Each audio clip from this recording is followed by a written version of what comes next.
In every society, people rise or fall not because of talent, but because of the systems shaping their thinking. If you don't understand these systems, you will spend your life reacting to forces you didn't even know were controlling you. Watch this completely because this lecture gives you the one framework that explains power, education, decline, and why the world works the way it does, and why you must see it clearly now. Let me start with something that's going to sound harsh, but I need you to hear it because if you don't get this right from the beginning, nothing else we discuss is going to help you. Most people approach power completely wrong. They treat it like it's a psychology problem, like it's about getting inside someone's head. They ask questions like, what do powerful people think? What makes them tick? How can I impress them? What should I wear to the meeting? How do I make them like me? This entire framing, this whole way of thinking about it is already incorrect. If you start from the wrong premise, it doesn't matter how hard you work or how smart you are. You're building on a broken foundation. Here's what you need to understand, and this is fundamental. Power is not primarily psychological. It's structural. What does that actually mean? Let me break it down for you. It means power emerges from your position inside systems. We're talking about institutions, capital flows, decision bottlenecks, resource capacity. Therefore, and this is the key, access to power is not governed by likability or charisma or how well you tell stories at dinner parties. It's governed by something called systemic relevance. Think about a circuit breaker in your house. That circuit breaker has power not because it's charismatic, not because it went to the right school, but because electricity flows through it. If that circuit breaker fails, everything downstream stops working. That's structural power. The same exact principle applies to humans in complex systems. Certain people become powerful because decisions must pass through them, resources get routed through them, or coordination depends on them, not because they're smarter or better or more deserving, but because they occupy bottleneck positions in the network. Before we go any further, I need you to make a mental shift right now. Stop thinking about power as a personality trait. Start thinking about it as a position in a network. Once you make that shift, everything else follows. Now let's dig into what actually creates power in the first place. Because once you understand this, you'll start seeing it everywhere. Power exists wherever there is a bottleneck. That's it. That's the whole game right there. A person becomes powerful not because they dominate others, not because they're brilliant, not because they went to Harvard, though those things might help. They become powerful because decisions must pass through them, resources are routed through them, or coordination depends on them. Let me give you a concrete example so you can see how this actually works. Think about a movie production. Who has the most power on set? You might think it's the director, right? Or maybe the lead actor. Sometimes it is, but often it's actually whoever controls the bottleneck resource at that particular moment. If you're shooting at a location that requires city permits, the permit coordinator has enormous power that week. Not because they're important in the abstract, not because they have a fancy title, but because nothing can happen until they solve that specific problem. They're the bottleneck. Remove them and everything stops. The same principle scales all the way up. A Federal Reserve chair has power because interest rate decisions flow through that office. A Supreme Court justice has power because legal interpretation flows through them. A venture capitalist has power because capital allocation flows through them. Here's what this means for how powerful people actually experience the world. And this is really important to understand. Their primary constraint is not opportunity. Think about that. They have endless opportunities, more opportunities than they could possibly pursue. Their primary constraint is attention. Think about your own life.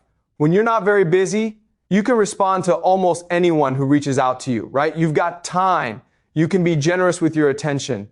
But when you're overwhelmed, when you're at capacity, you start filtering aggressively. You ignore most messages. You prioritize ruthlessly. You have to, or you will never get anything done.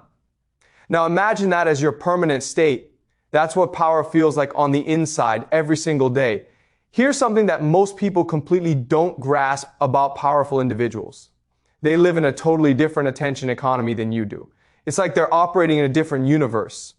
Most people compete for attention by becoming louder, more visible, more insistent. They think the problem is that they're not being heard. So the solution must be to speak up more, to be more persistent, to really make themselves known. But here's the thing, power does the opposite. Power survives by filtering. Let me paint you a picture of what this actually looks like.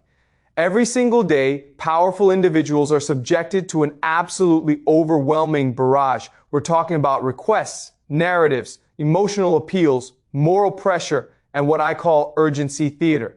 Everyone wants something. Everyone has a crisis. Everyone needs a response right now. So what happens? They develop aggressive internal filters that operate below consciousness. These aren't conscious decisions. These are survival mechanisms that they develop over time. They have to have them or they literally cannot function.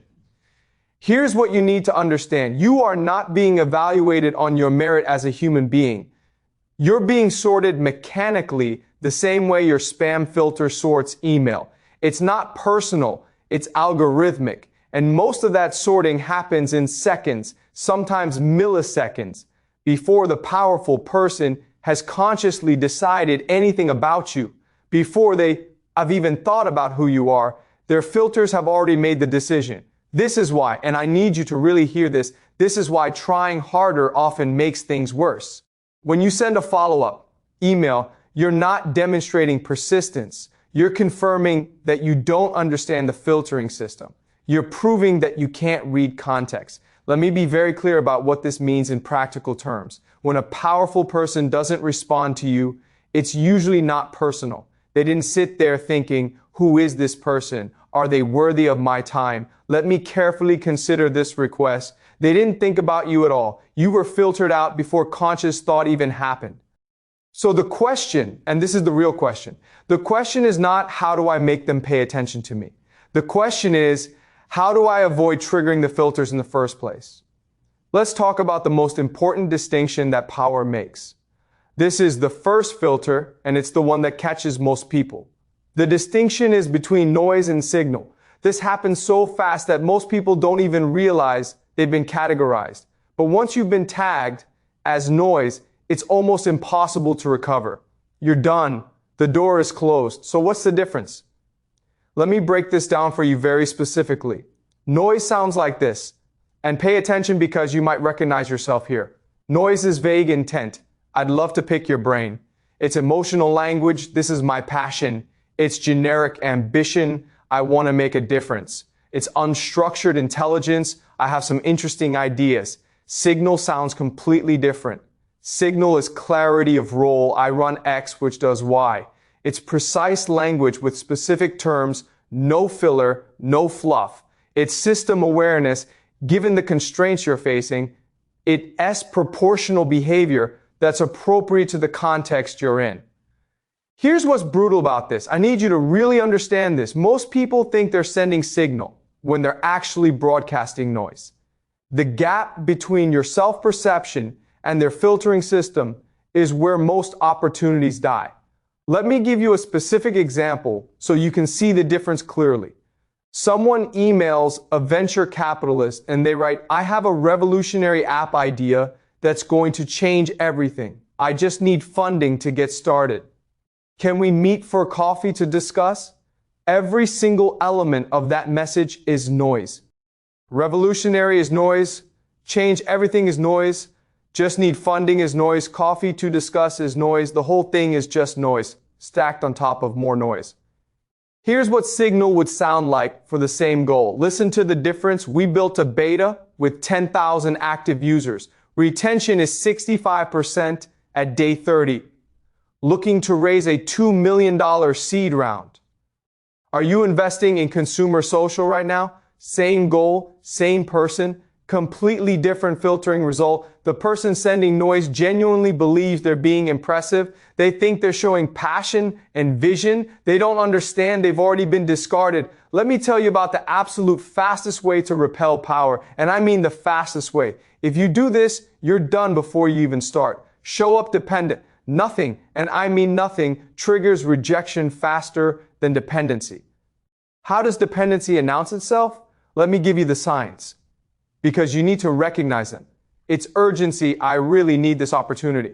It's over availability. I'm available whenever it works for you. It's implicit need for validation. This would mean everything to me. It's request without leverage. I'd be so grateful for your help. You think you're being humble when you say these things. You think you're being appreciative and respectful. But here's what power hears. Power hears instability. Why? Because dependency creates obligation. And obligation is a form of emotional debt that powerful people guard against instinctively. They've learned this over time. Let me explain what's happening beyond the surface here.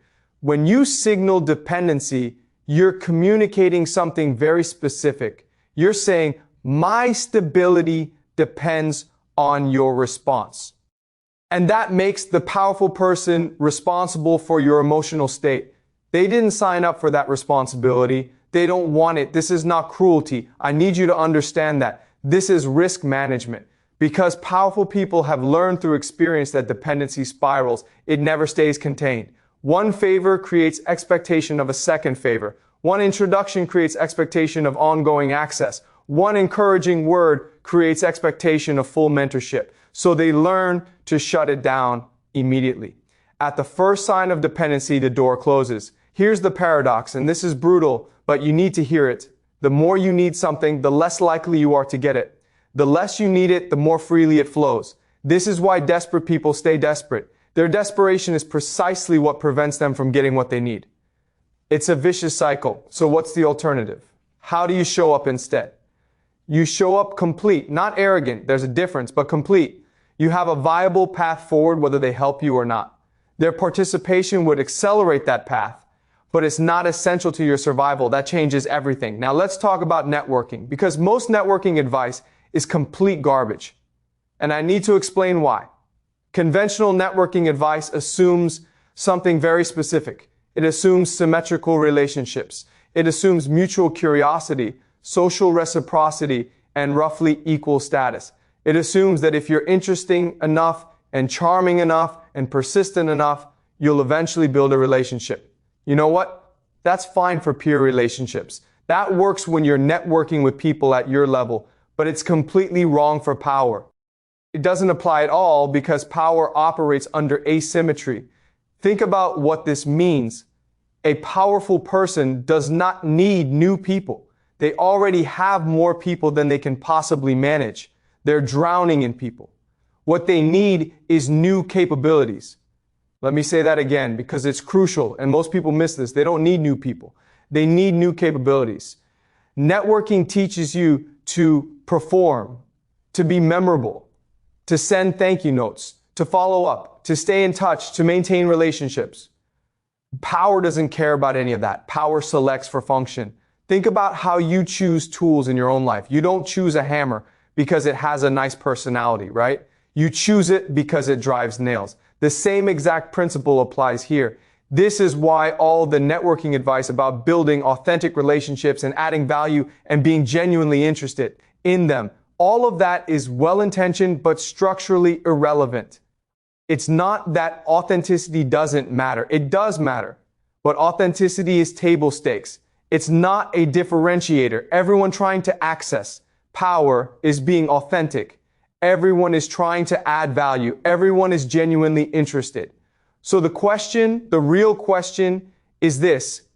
What function do you serve that isn't already being served? If you can't answer that question precisely, you don't have a networking problem. You have a positioning problem.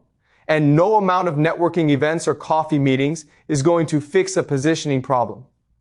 Most people approach powerful individuals thinking, how do I get them to like me? That's the wrong question entirely. The right question is, what systemic problem do I solve that they currently have no good solution for? Most people approach power vertically. I want to explain what I mean by that and why it's wrong. They ask, how do I reach someone above me? It's a hierarchical question. How do I climb the ladder? How do I get to the next level? This is understandable. It makes intuitive sense, but it's ineffective because power thinks laterally. Power asks a completely different question. Who else is operating at my level of abstraction? Let me explain what I mean by level of abstraction because this is really important. Imagine three people looking at a forest. Same forest, same moment in time. One person sees trees, just individual trees. One person sees an ecosystem. They're seeing the relationships between the trees, the soil, the wildlife. One person sees a carbon sink with implications for climate policy. They're seeing global systems. They're looking at the exact same forest, but they're operating at different levels of abstraction. And here's the thing, they literally cannot understand each other without translation. They're seeing different things when they look at the same reality. Here's what's critical, and this is where most people get it wrong. Hierarchy matters far less than cognitive parity. Think about what that means. A CEO cares less about your job title than whether you understand the system the same way they do. They'd rather talk to a mid-level analyst who gets it than a senior executive who doesn't. Because the mid-level analyst can think at the same level of complexity and the senior executive can't. This is why some young people have extraordinary access while experienced professionals get locked out. It's not about credentials. It's not about years of experience. It's about shared mental models. When you think vertically, you're trying to climb a ladder. When you think laterally, you're trying to find your cognitive peers regardless of where they sit in the hierarchy. This completely changes your strategy. Instead of asking, how do I impress them? You ask, how do I demonstrate that I see what they see? Instead of trying to get a meeting with someone senior, you participate in the spaces where people at your level of abstraction naturally gather. You write in public, you solve problems, you make your thinking visible, and then power finds you because you've demonstrated cognitive parity. Let's dig into what cognitive parity actually means, because this is where most people get confused and it's absolutely critical. Cognitive parity is not about being smart. I need to be clear about that. Plenty of smart people have zero access to power. Intelligence alone doesn't get you there. Cognitive parity means something very specific. Understanding the system the same way, seeing the same constraints, anticipating the same second-order effects. It's about shared mental models, not IQ. Completely different thing. Let me give you a concrete example so you can see the difference.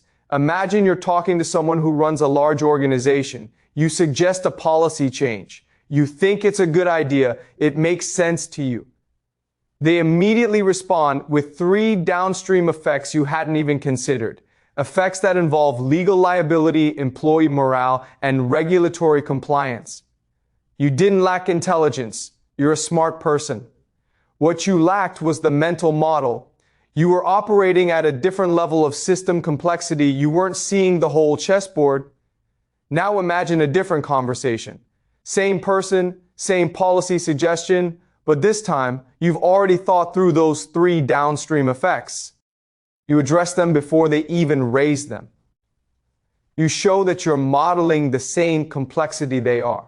That person immediately recognizes you. Not emotionally, this isn't about liking you. Structurally, they think, okay, this person sees what I see. They can be trusted to operate in this environment without constant supervision. This is how access happens. Not through charm, not through persistence, but through demonstrated cognitive parity. Here's what's beautiful about this. It can't be faked. You can fake charisma. You can fake credentials. But you cannot fake actually understanding the system. The gaps in your understanding become visible the moment you start talking. When you speak from inside the same mental model, power recognizes you immediately. Not because they like you, not because you impress them with your resume, but because you've demonstrated that you're operating at the same level of abstraction. This is why the fastest path to power is not networking. It's developing increasingly sophisticated mental models of how complex systems actually work. We need to talk about language, because language is how cognitive parity becomes visible to other people. It's how they can tell whether you're thinking at their level or not. Power communicates in what I call systems language always. What does systems language mean? It means talking about incentives, trade-offs, constraints, and downstream consequences. When you speak in moral language, you sound naive, even if you're making a moral point, even if you're right. When you speak in emotional language, you sound unstable. even if your emotions are completely valid. Systems language signals competence without self-promotion. It just does the work for you. Let me show you the difference. Same idea, different language, completely different effect. Moral language says we should help these people because it's the right thing to do. Systems language says the cost of non-intervention creates downstream instability that's more expensive to manage than upfront investment. Both sentences might be arguing for the exact same action. You might end up in the same place. But they signal completely different levels of sophistication. The moral argument assumes the listener shares your values. The systems argument assumes they care about consequences.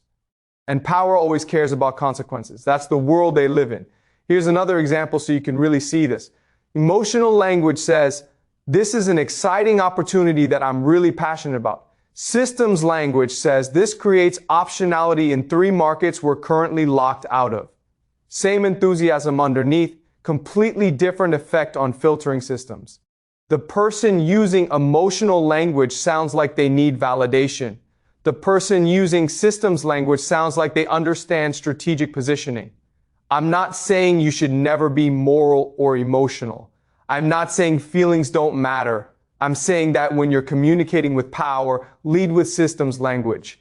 Establish that you understand how the system works. Once you establish cognitive parity, once they know you get it, other forms of language become acceptable. You can be moral, you can be emotional. But if you lead with emotional morality, you often don't get the chance to demonstrate that you actually understand the system. The filter catches you before you can prove you're worth listening to. Here's a defining difference between ordinary thinking and elite thinking. And once you see this, you can't unsee it. Time horizon. Most people think in outcomes. If we do X, then Y will happen. First order thinking, direct causation, power thinks in feedback loops.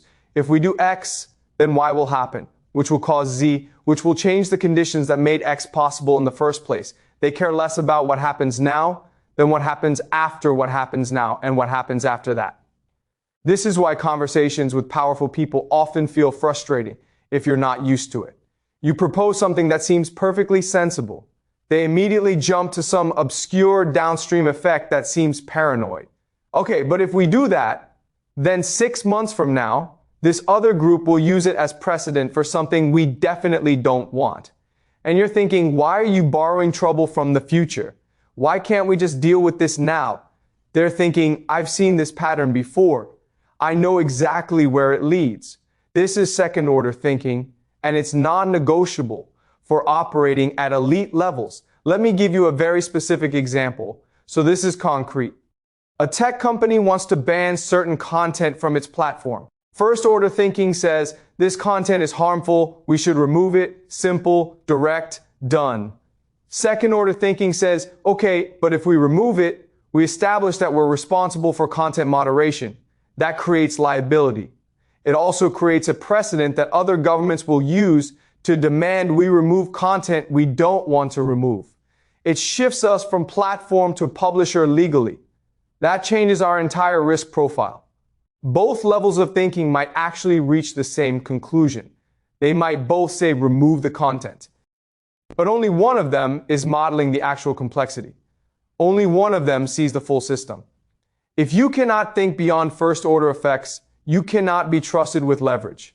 Because leverage amplifies consequences, and consequences compound over time.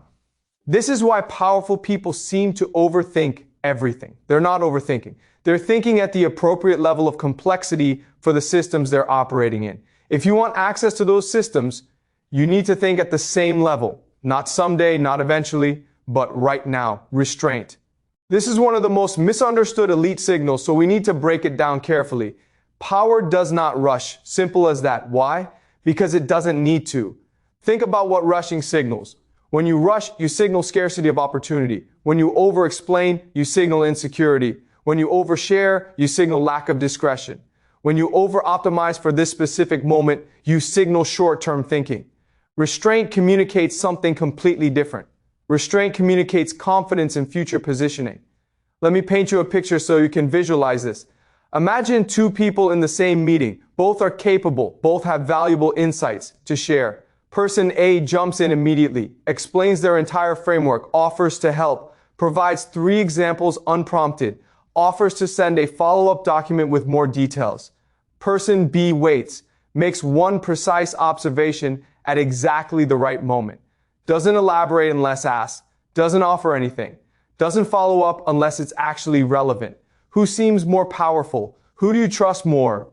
Person B every single time. Why? Because restraint signals abundance. It signals, I have other options. I don't need to capture this opportunity right now. I can afford to wait. This doesn't mean you should be passive.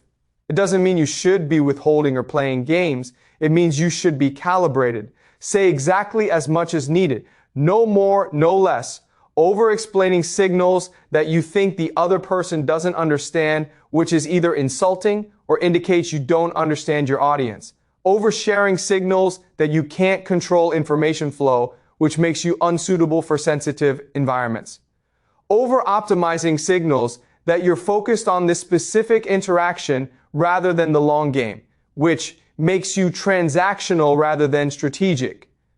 Restraint is hard. It's really hard because it requires genuine confidence. You have to actually believe that you'll have future opportunities. You have to actually trust that your value is evident without elaboration. Most people can't do this. They fill every silence. They explain every point 3 times. They offer more than what's asked for. And in doing so, they disqualify themselves. Silence is often a test. And I'm going to tell you right now, most people fail it. When power goes quiet, doesn't respond to your email, doesn't fill the pause in conversation, doesn't offer the reassurance you're looking for, they're observing. They're watching to see what you do. Do you panic? Do you overcorrect? Do you fill the space unnecessarily? Do you make their silence about you? Let me tell you what usually happens, because I've seen this pattern hundreds of times. You send an email, no response. You wait 3 days, still nothing. So you send a follow-up, just wanted to make sure you got my last email. Then another follow-up, circling back on this. Then you apologize for bothering them. Sorry to keep bugging you, but each message confirms that you misunderstood the test. Each one makes it worse. The silence wasn't rejection, it was measurement. They were seeing if you could tolerate uncertainty without destabilizing. You couldn't. Contrast that with someone who sends one clear message and then waits. No follow-up, no anxiety, no making it mean something about their worth, just patience. That person just passed a test. Why does this matter so much? Because operating near power means tolerating enormous amounts of ambiguity. Deals fall through, plans change, priorities shift. If you can't handle radio silence without spiraling, you cannot handle the actual environment. You're showing them you'll be a liability. Silence is also a filter for status. And this is subtle but important. High status people don't chase responses. They don't need immediate validation. They can afford to wait because they have other options. Their self-worth isn't tied to this one interaction. Low status people panic in silence. They need to resolve the uncertainty immediately because they have no buffer. They have no other options. Power uses silence to sort between these two groups. So what should you do when power goes silent? What's the right move? Nothing. Absolutely nothing. Continue executing on your own path. If they need you, they will resurface. If they don't, your follow-up wasn't going to change that anyway. Silence is only a problem if you need the other person's validation to function. If your structure is solid, silence is just silence.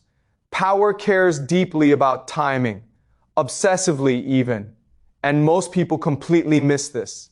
The same idea delivered at the wrong moment is useless, completely useless. The same proposal delivered at the right moment is decisive, changes everything. This is why powerful people value those who understand when not to speak, because timing determines receptivity. Most people think the problem is getting their idea heard.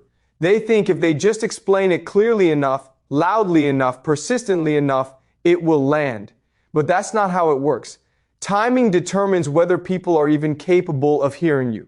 An idea presented too early gets dismissed as premature. An idea presented too late gets dismissed as obvious. An idea presented at the wrong moment in a meeting gets dismissed as off topic. Timing is contextual intelligence. It requires reading where attention is focused right now. What problems feel urgent at this exact moment? What's just shifted in the environment? What emotional state is the room in? You can have the perfect solution to the wrong problem at the wrong time, and it will land like a lead balloon. Here's a specific example. A company is in crisis mode. Revenue is down 20%. Everyone is stressed. People are worried about their jobs. Someone comes into a meeting and proposes a brilliant long-term strategic initiative. Doesn't matter how brilliant it is, the timing is wrong. The organization is in short-term survival mode. Long-term thinking feels like a luxury they can't afford right now. The same exact proposal presented 6 months later when the crisis has stabilized gets adopted immediately. Nothing about the idea changed. Everything about the timing changed. This is why powerful people often seem to sit on information. They're not withholding, they're waiting for the right moment when that information becomes actionable when people are ready to hear it. Amateur operators push for immediate action. Professional operators wait for the right conditions. If you can't tell the difference between a good idea poorly timed and a bad idea, you don't understand how complex systems make decisions. And if you don't understand that, power can't trust you with strategic information. People constantly ask me this question: how can I be useful to powerful people? And that question already contains a fatal flaw. The question itself is wrong. Power does not want helpers. It wants option creators. Let me explain the difference because this is crucial. Helpers execute defined tasks. I can do this for you. I can save you time. I can take this off your plate. That's the helper mindset. And that's useful. I'm not saying it's not useful, but it's also easily replaced. Anyone competent can execute defined tasks. You're not special. Option creators do something completely different. They expand strategic choices. They say, here's a path I don't think you've considered. Here's a constraint we could potentially remove. Here's a connection between two domains that opens new possibilities. You're valuable if you can expand strategic choices, reduce uncertainty, and open new domains of action. Utility is about leverage, not labor. Think about it economically. Labor is abundant. Strategic insight is rare. Execution capacity has been commoditized. But the ability to see around corners, priceless. So when you approach powerful people thinking, how can I help them? You're offering commodity services. When you approach thinking, how can I expand the option space? You're offering something they can't easily replicate. Let me give you a concrete example so this isn't abstract. A startup founder meets an investor. Most founders pitch like this: we're building 10th, we need funding. Can you invest? That's asking the investor to provide capital, which is a commodity service the investor provides all the time. It's literally their job. Now imagine a different founder who says, you invested in company A in this space. We're solving the infrastructure problem that company A will hit when they scale. Whether you invest in us or not, you should probably introduce us because it de-risks your existing bet. That founder just created optionality. They gave the investor a strategic choice they didn't know they had: protect an existing investment by connecting two portfolio companies. Same conversation, completely different framing. One person is asking for help. The other is creating options. Direct value is easy to replace. That's the brutal truth you need to understand. If you show up offering to do tasks, write reports, make introductions, or provide standard services, someone else can do that. Maybe not as well as you, but well enough. You're replaceable. Indirect value is rare. It's irreplaceable. What does indirect value look like? It looks like connecting disparate domains nobody else saw as related. It looks like translating complexity into actionable insight. It looks like foreseeing conflicts before they surface. It looks like synthesizing patterns across unrelated fields. This kind of value cannot be requested. It must be demonstrated. You can't ask for it. It has to emerge from who you are and how you see the world. Let me give you an example from my own experience so you can see how this actually works. I once connected someone who ran a healthcare logistics company with someone who studied supply chain resilience in refugee camps. Neither of them asked for that introduction. Neither knew the other existed, but I saw that they were solving the same structural problem in wildly different contexts, maintaining cold chain integrity under severe resource constraints. Same problem, different worlds. That introduction led to a collaboration that neither of them would have discovered on their own. I didn't provide labor, I provided synthesis. I connected dots that nobody else was connecting. That's indirect value. Here's why this matters so much. Direct value puts you in a transactional relationship. You do something, you get something back. The relationship is bounded by the transaction. It's limited. Indirect value creates ongoing strategic relevance. You're not a service provider. You're a sense-making node in the network. You make everything else work better. You're a multiplier, not an addition. Power collects people who provide indirect value because those people make the entire network more valuable. They're multipliers, not additions. So stop asking, what can I do for you? Start asking, what patterns am I seeing that they're not seeing? What connections exist that nobody's made yet? The answer to that question is your actual value proposition, not your labor, your unique vantage point. Most people think access happens through introductions. If I could just get introduced to X, everything would change. That's backwards. Most meaningful connections to power happen through shared environments, not outreach. Environments like institutions, crises, projects, negotiations, problem-solving contexts, power trust contexts that already filter participants. Think about it from their perspective. If someone sends you a cold introduction, you have no idea if that person is competent, stable, or trustworthy. The introduction vouches for them, sure, but the introducer might have bad judgment. But if you meet someone in a high-stakes environment where incompetence gets exposed quickly, you can observe them directly. You see how they handle pressure, how they think, whether they deliver. That's a much stronger signal than any introduction.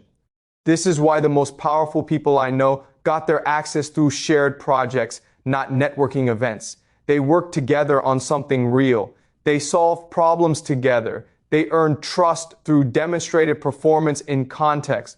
Let me give you a specific example. Two people want to access a particular CEO. Person A gets a warm introduction through a mutual friend. Person B ends up on a non-profit board that the CEO also serves on. Person A gets a polite coffee meeting. Person B gets months of watching the CEO operate in real decisions. And the CEO gets months of watching them. Guess who ends up with real access? This is why being present in the right environment does more than any introduction ever could. It's not about who you know, it's about what context you share.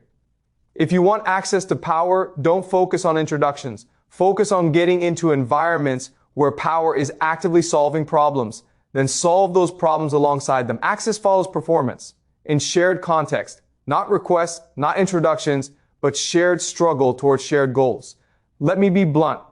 Cold outreach almost never works for accessing power, not because powerful people are mean, but because it bypasses all the filters they rely on.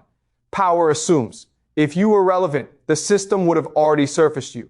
This assumption is often wrong. There are plenty of capable people the system hasn't surfaced yet, but the assumption still governs behavior. The burden of proof is on the outsider, not the insider. Think about it from their position. They're already overwhelmed with opportunities from people who have been pre-filtered by institutions, mutual connections, or demonstrated performance. Why would they take a risk on someone who hasn't passed through any filtering mechanism? You think you're asking for a small favor, just 15 minutes of their time. They're thinking, if I say yes to this person, I have to say yes to 100 others making the same ask. That's 25 hours of meetings with unvetted people. I can't do it. The math doesn't work. So they've learned to default to no on cold outreach. Now, there are exceptions. Cold outreach works when you've created something undeniably valuable that speaks for itself. You're solving a problem they're actively struggling with right now. You have context-specific expertise they desperately need, or when your message is so precisely targeted that it passes the signal filter. But notice, in every exception, You're not asking for something. You're offering something they already need. That's not networking. That's market demand. Most cold outreach fails because it's asking, not offering. It's requesting time, attention, advice, or access. All things the powerful person doesn't have surplus of. If you want cold outreach to work, you need to flip the entire dynamic. You need to be offering something scarce that solves a current problem. Otherwise, you're just noise in an already overwhelming signal-to-noise environment, and noise gets filtered. Here's something that will save you years of wasted effort: power bonds through shared problem spaces. Not through networking, not through rapport, but through coordination that becomes necessary when you're both trying to solve the same hard problem. Connection happens naturally, not because anyone scheduled it, but because the problem demands it. This is why the fastest path to power is not admiration, it's participation in real constraints. Let me paint you a picture. There's a regulatory change coming that affects an entire industry. Multiple companies need to coordinate a response. Someone sets up a working group. In that working group, people are not networking, they're solving a problem. But in the process of solving that problem, they observe who thinks clearly under pressure, who has useful expertise, who can be trusted with sensitive information. Those observations create connections far more powerful than any introduction. Why? Because they're forged in context. They're based on demonstrated capability, not self-presentation. Compare that to a networking event. At a networking event, you're presenting a curated version of yourself. You're performing competence. The other person has no way to verify your performance matches reality. But in a shared problem space, there's nowhere to hide. Your thinking is either clear or it isn't. Your contributions either add value or they don't. Your reliability either holds up under pressure or it doesn't. This is why I always tell people, if you want to connect with powerful people in your industry, don't go to industry events. Go to the places where real problems are being solved. Find the working groups, the committees, the crisis response teams, the projects that matter. Show up, contribute, solve problems. The connections will happen automatically because power recognizes competence in shared problem spaces far faster than it recognizes charm in artificial social settings. Now let me talk about something uncomfortable: moral grandstanding. Moral grandstanding is one of the fastest ways to lose credibility with power, not because power is immoral, but because power operates in tragic trade-offs. Let me explain what I mean by tragic trade-offs. A tragic trade-off is when every available option has serious downsides. There is no good choice, only choices with different distributions of harm. You're not choosing between right and wrong. You're choosing between bad and worse. People who cannot tolerate moral ambiguity are liabilities in these situations. Here's a specific example. A company has to choose between layoffs now or bankruptcy in 6 months. Bankruptcy means everyone loses their job. Layoffs mean some people lose their jobs today. There is no morally clean option. Both involve real harm to real people. Someone who says we should never do layoffs because people have families is not being moral. They're being simplistic. They're refusing to engage with the actual constraint. The person who says layoffs are terrible and we need to minimize harm while preserving the company's ability to survive so the remaining employees keep their jobs. That person is engaging with reality. Same values, completely different level of sophistication. This doesn't mean power is immoral. It means power is consequentialist. Consequentialism means you're responsible for the outcomes of your choices, not just your intentions. Noble intentions don't absolve you if your choices make things worse. This is why moral language often backfires. It signals that you're thinking deontologically, about rules and principles rather than consequentially, about outcomes and trade-offs. In high-stakes environments where the cost of mistakes is enormous, power needs people who think consequentially. If you cannot tolerate moral ambiguity, you cannot operate in complex systems. And power has no use for people who can't operate in the environment where power actually functions. This doesn't mean abandoning your values. It means learning to apply them in contexts where every choice has costs. Let's talk about the behaviors that guarantee rejection no matter how talented you are. Name dropping. When you drop names to establish credibility, you signal that you don't have organic credibility. You're borrowing status instead of demonstrating value. Performative intelligence. Using jargon unnecessarily. referencing obscure concepts to sound smart, explaining things people already understand. All of this signals insecurity masked as competence, exaggerated certainty, claiming to have all the answers, refusing to acknowledge uncertainty, dismissing alternative views. This signals you haven't spent time in complex environments where certainty is rare.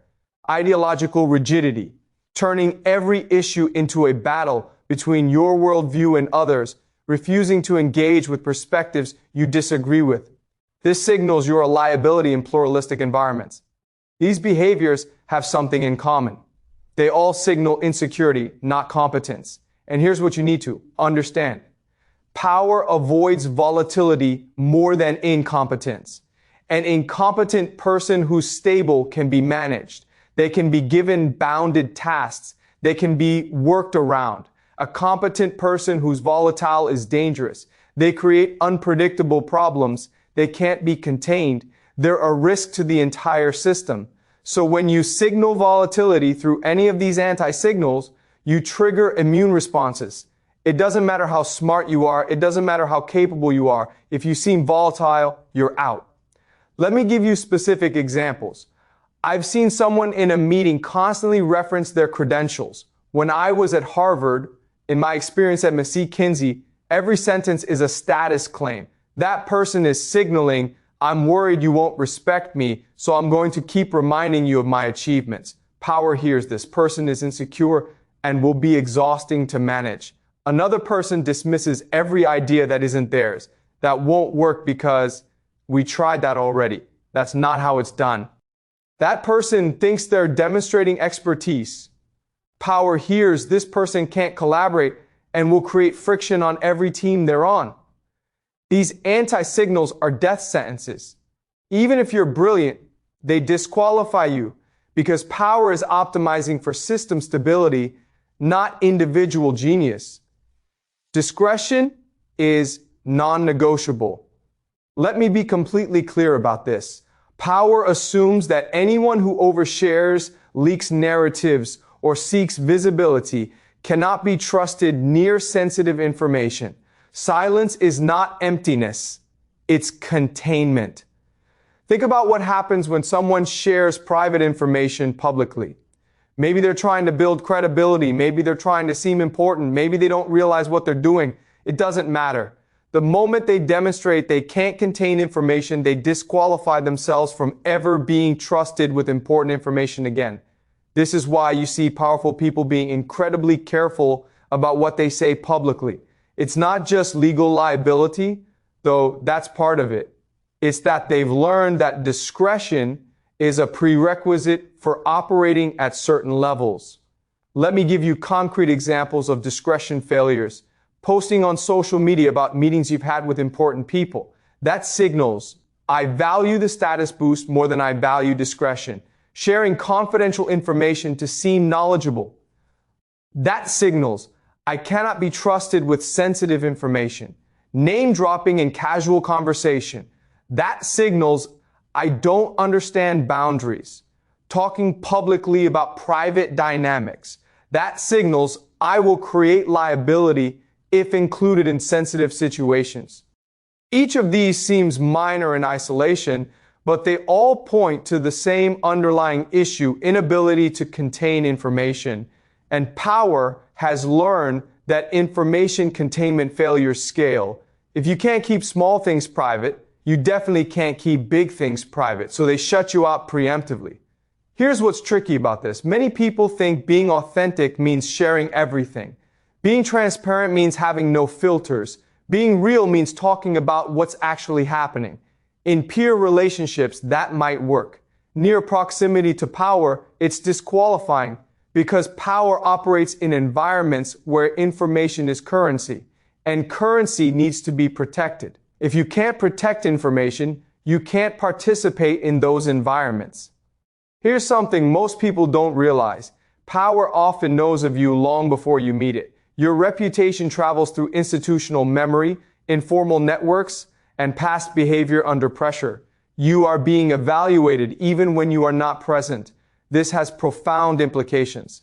It means every interaction you have with anyone is potentially being observed by proxy. Not because people are spying on you, but because people talk. They share notes. They warn each other.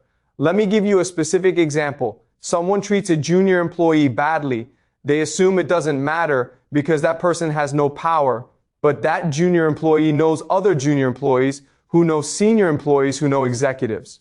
6 months later, our protagonist is trying to access an executive. The executive asks around, does anyone know this person? Someone says, yeah, my colleague worked with them. Horrible experience. Very disrespectful. That reputation arrives before the person does. They never get the meeting. They never know why. This is why I tell people, there's no such thing as unimportant interactions. Every person you interact with is a potential vector for your reputation. How you treat people when you have nothing to gain from them reveals who you actually are, and that information propagates. The flip side is also true. If you consistently demonstrate competence, integrity, and good judgment, even in situations where nobody important is watching, that reputation propagates too. I've seen people get opportunities they didn't apply for because someone said, I worked with them 3 years ago on something minor and I was impressed by how they handled it. That's reputation working in your favor. But here's the key. You cannot manufacture this. You cannot fake it. Your reputation is the sum of all your behaviors over time. And that information moves through networks faster than you do. So the only viable strategy is to actually be the person you want to be known as. Not when it's convenient, all the time. Because you never know which interaction is going to define how you're remembered. People often think power is exclusive because powerful people are elitist or protective of their status. That's usually not it. Power is exclusive because inclusion increases risk. Let me explain the math. Every additional node in a network introduces unpredictability, leakage, and coordination cost. Unpredictability means you don't know how this new person will behave under pressure. You don't know if they'll panic, fold, or escalate. Leakage means you don't know if this person will contain sensitive information or broadcast it. You don't know who they're connected to or what incentives they have. Coordination cost means every additional person in a decision-making process makes that process slower and more complex. More meetings, more alignment, more potential for conflict. So exclusivity is not about ego. It's about physics. Smaller networks can move fast. They can maintain confidentiality. They can make decisions without bureaucracy. Large networks slow down. Information leaks. Coordination becomes expensive.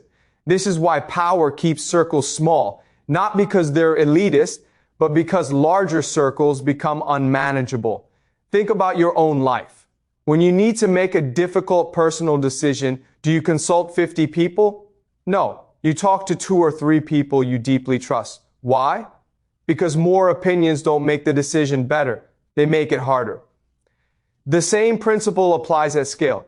Power is not excluding you because you're unworthy. Power is excluding you because every inclusion has costs, and those costs compound. This is why complaining about gatekeeping misunderstands the underlying dynamic. The gates aren't there to keep you out personally. They're there because systems need boundaries to function.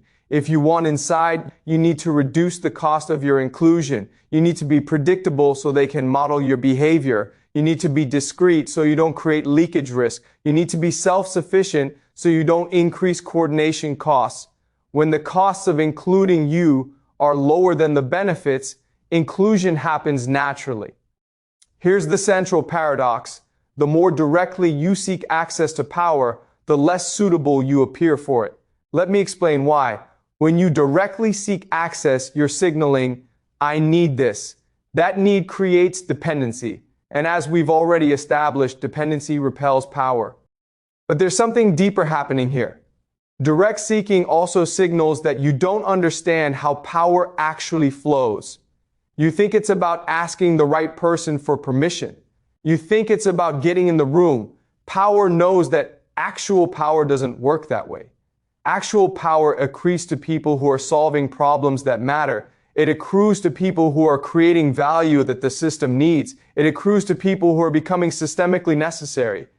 Those people don't seek access. They become unavoidable. Power responds to inevitability, not desire. Think about any powerful person you know who started from nothing. Did they get there by asking powerful people for permission, or did they build something the system couldn't ignore? They made themselves necessary. Then access followed. This is the paradox. You get access by not seeking it. You get access by becoming someone whose absence would create problems. Let me give you a concrete example. Two people want to access a particular investor. Person A researches the investor, crafts the perfect cold email, asks for introductions through 3 different mutual connections, follows up strategically. Person B builds a company in a space the investor is already invested in, creates a product that solves a problem for the investor's existing portfolio companies, casually mentions they exist. Person A is seeking access. Person B is creating necessity. Guess who gets the meeting? The person who didn't ask for it. Because the investor's choice became, do I meet with them or do I let my portfolio companies remain vulnerable to a problem I could help solve? That's structural inevitability. And it's the only thing that actually works. Let's talk about what structural inevitability actually means, because this is the entire game. Structural inevitability means your role is necessary. Your absence creates friction. Your presence solves problems. At that point, access stops being granted. It becomes required. Let me break this down with specific examples. Imagine you're an expert in a regulatory domain that's about to affect an entire industry. You understand the new rules better than anyone. You've published clear analysis. You've built tools that help companies comply. Now, a major player in that industry needs to navigate those regulations. Do they need to like you? No. Do they need to respect you? Yes, but that's downstream of utility. Do they need to access you? Absolutely. Your expertise has made you structurally necessary for their problem. Access follows automatically. Or imagine you've built relationships across 3 different organizations that need to coordinate. You're the only person who understands all 3 cultures, all 3 incentive structures, all 3 decision-making processes. A crisis hits that requires coordination. You're not the most senior person. You're not the most credentialed person, but you're the only person who can facilitate the necessary coordination. You become structurally inevitable. Access isn't granted. It's required. Here's what's crucial. You cannot fake this. You cannot shortcut it. Becoming structurally inevitable requires developing genuine expertise or capability, making that expertise visible in contexts that matter, solving problems that create dependencies. This takes time. It takes work. There's no networking hack that bypasses it. But here's the beautiful thing. Once you've achieved it, you never have to seek access again. The system pulls you in because excluding you creates more problems than including you. You're not asking for permission. You're being recruited because you're necessary. That's the difference between access that's granted and access that's inevitable. One can be revoked, the other can't. Let's address something that frustrates everyone. This process is slow. Becoming structurally inevitable doesn't happen in weeks or even months. It takes years. And that delay is not a bug. It's a feature. Power selection is slow by design. Here's why. Speed increases error. Error increases risk. If power let people in quickly, they'd let in volatility, instability, and people who haven't been tested under pressure. So they wait. They watch. They let time do the filtering. Time reveals whether you're consistent or erratic, whether you deliver or overpromise, whether you're stable or fragile, whether you're genuinely capable or just well presented. You cannot fake consistency over time. You cannot fake sustained performance. You cannot fake stability under extended pressure. That's why time is the ultimate filter. If you feel frustrated by the pace, you're still thinking emotionally rather than structurally. Emotional thinking says, I'm ready now. I'm capable now. Why won't they let me in? Structural thinking says, the system needs to observe me over time to reduce risk. That's rational. I'll keep performing while the observation happens. The second person gets in eventually. The first person gives up or burns out. Here's what I want you to understand. The slowness is protecting you too. If you got access before you were ready, before you developed the capabilities, the mental models, the emotional resilience to operate in that environment, you'd fail. And failure at higher levels is more consequential. The time delay is the system's way of ensuring that when you do get access, you can actually handle it. So instead of fighting the timeline, use it. Use the time to develop deeper expertise. Build a real track record. Strengthen your mental models. Establish reputation. Become genuinely necessary. By the time access arrives, you won't need it anymore. You'll have become powerful enough yourself that you're selecting which opportunities to take. That's when you know the process worked.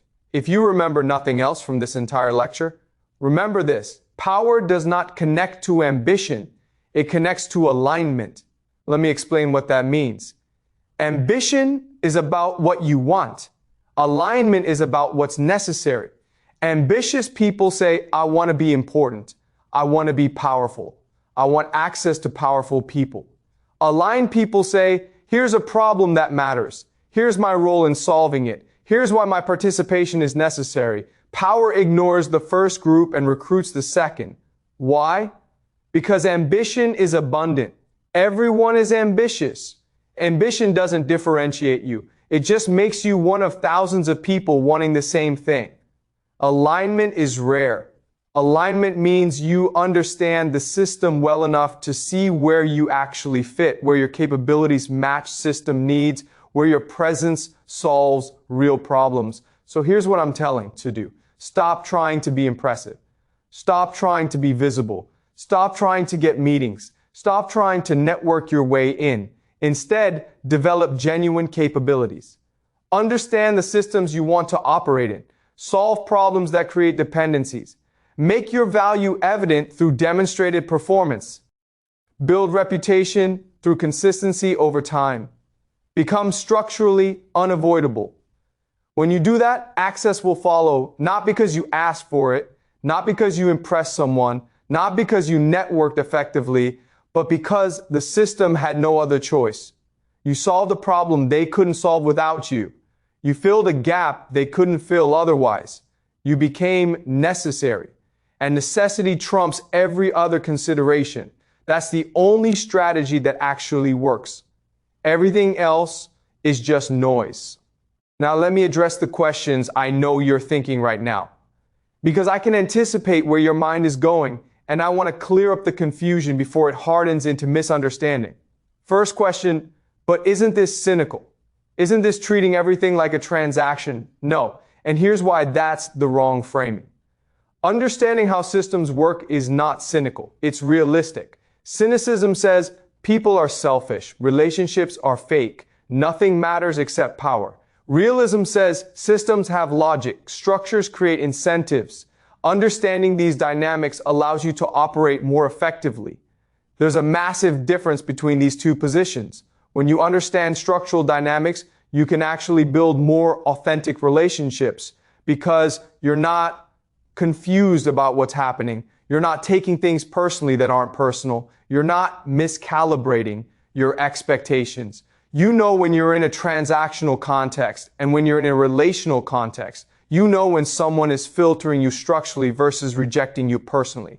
That clarity actually enables deeper connection, not shallower connection. Because you're not wasting energy being hurt by systemic dynamics that have nothing to do with you as a person. Second question, doesn't this make everything about calculation? Where's the humanity? This misunderstands what I'm saying entirely. I'm not telling you to be calculating. I'm telling you to be clear-eyed about context. Different contexts require different behaviors. A job interview is not a friendship. A board meeting is not a therapy session. A negotiation is not a collaboration.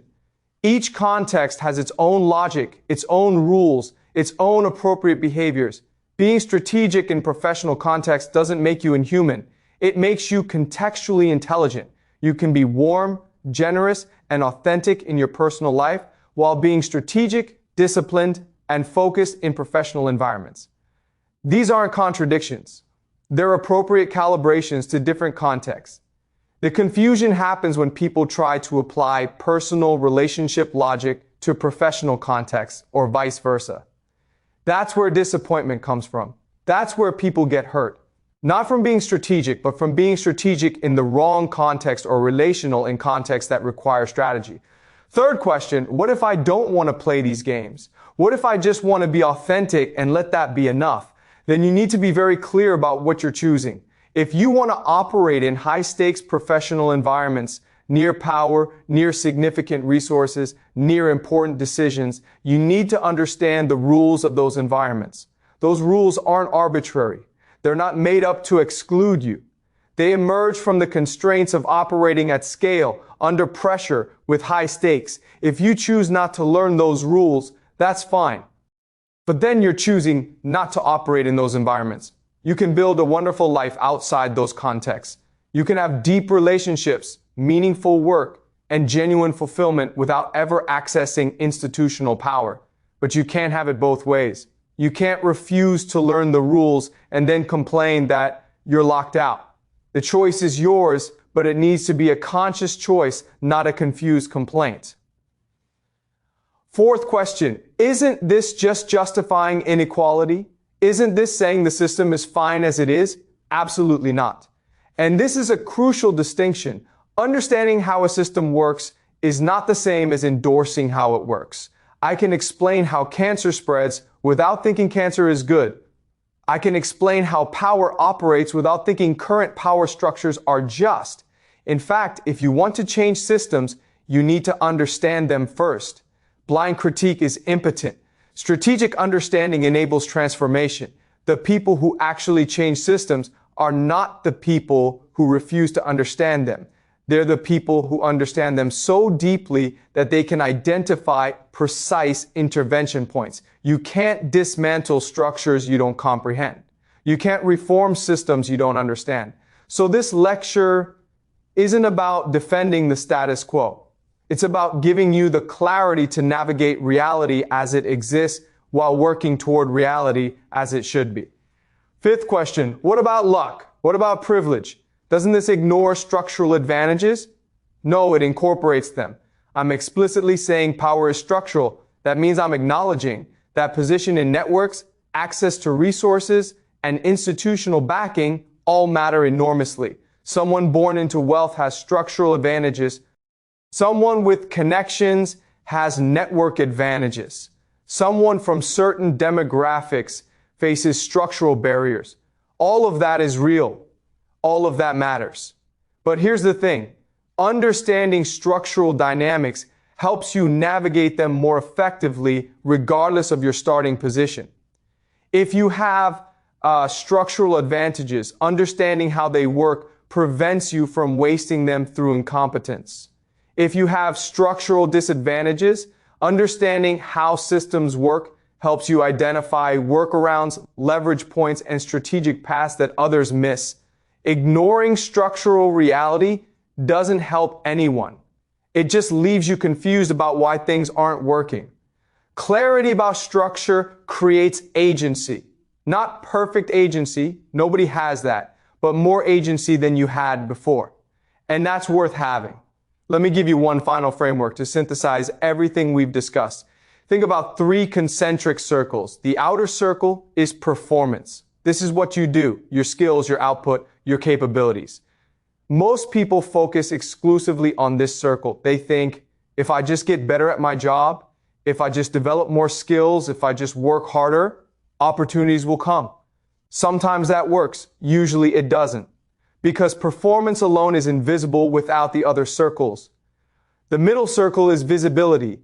This is who knows about your performance. This isn't about self-promotion in the obnoxious sense. It's about making your capabilities discoverable in contexts that matter. Writing in public, solving problems in shared spaces, participating in working groups, contributing to projects where your thinking becomes visible to people who can route opportunities toward you. Performance without visibility is wasted potential. The tree falls in the forest and nobody hears it. The inner circle is relevance. This is whether your capabilities solve problems that people with resources actually have. You can be extraordinarily skilled, performance, and well-known visibility, but if you're solving problems nobody cares about, opportunities won't flow. Relevance is about alignment between what you're capable of and what systems need. All 3 circles need to overlap for opportunity to compound. Performance without visibility means you're unknown. Visibility without performance means you're exposed as incompetent. Performance and visibility without relevance means you're impressive but not useful. You need all three. And here's the beautiful part. You can work on all three simultaneously.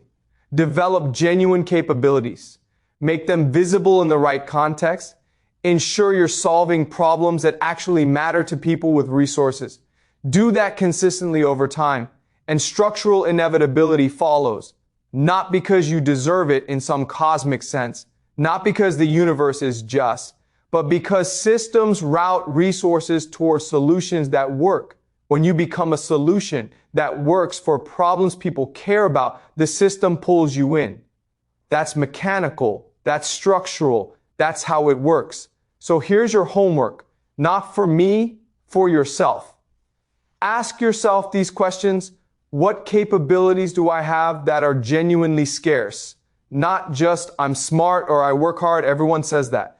What specific problem can you solve better than 95% of people?